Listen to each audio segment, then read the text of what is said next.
All right, my name is Chris Clark. I'm co-founder of Redstone Veteran Service Initiative, a nonprofit that we started in order to help veterans transition out of the active duty U.S. military.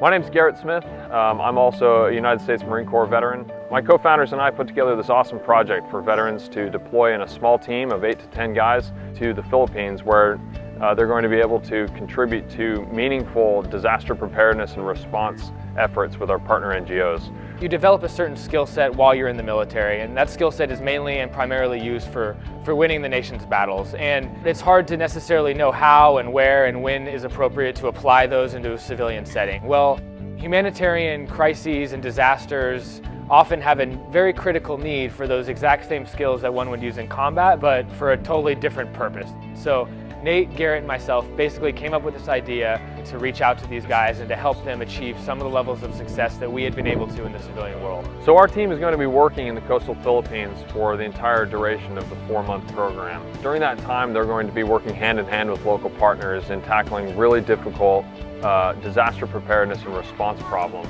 With your help, we're going to have an immediate impact in the coastal areas of the Philippines. But beyond that, we know that our teams of veterans and veterans transitioning away from active duty service in the future will find a home here to provide continuing impact over a growing portfolio of projects that we hope to launch in the wake of a successful first project.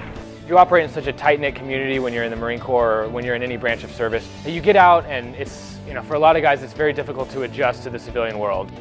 I struggled with a lot of the adjustments. It was hard to go from being in Iraq one year to the next year, sharing a classroom with kids, at least 4 to 5 years your junior, and it makes for a very challenging reintegration into the civilian force.